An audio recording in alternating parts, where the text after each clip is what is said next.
Hi guys, in this video I'm going to show you how to pay attention and utilize your intuition to achieve profound success in all areas of your life. Here is the fact.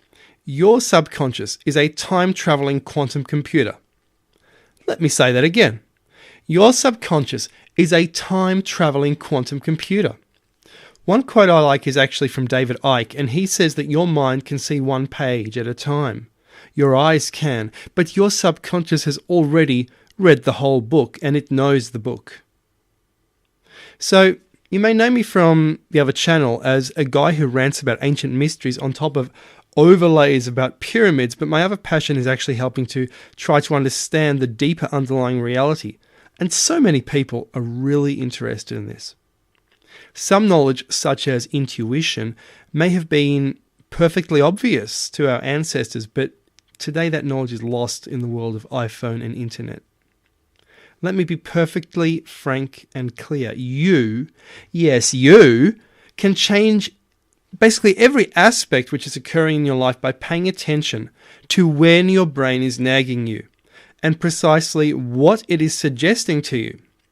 Did you know, for example, that your mind nags you? It's actually shouting at you to do this or to do that sometimes, and we never really know why, and we tend to dismiss it all as a kind of coincidence, which is actually quite laughable. Because if we actually follow what the mind is nagging us to do, we can both avoid horrible realities or find good ones. Let me explain how this seems to work, and this might shake you up a little. The universe seems to be moving in the direction of a menu system of different possibilities all the time. Our subconscious, sometimes our gut instinct or something deeper, is always searching out these realities with feelers of an unknown kind. It's like an octopus. When it detects a profundity or a future synchronism, it alerts us. It really does put on a red alert, and it won't let us rest. One type of frequency that it shouts at us is that, for example, we have to get dressed and get out of the house or something, or head to a particular place. Whenever I have personally paid attention to this kind of intuition, it has usually been with the eventuality that I bump into someone that I've known in the past.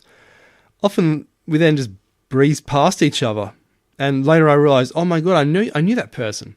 This type of intuition, which does not really define itself when it nags you, is triggered by some kind of synchronism. And then there's another type of intuition, and we should perhaps learn how to differentiate between them and tune into different types of intuition so we know we're not wasting our time. And this second type of intuition actually gives you pictures and a very specific type of advice. And what it does is it basically, for example, let me tell you about this. I was walking to the tram and I knew there was a tram there. And I knew that if I stopped at a particular tram stop, as soon as I got to that stop, the tram would be there for me. So I thought, who cares? And I walked to the next one. But sure enough, that tram was back where I had expected it, so I should have waited. I just knew it as if I had observed it, because I had. Except it was observed with my own mind instead of with the eyeballs. And that's the power of intuition. Now, there's a third type of intuition, and that tells you not to do something. For example, don't board that flight.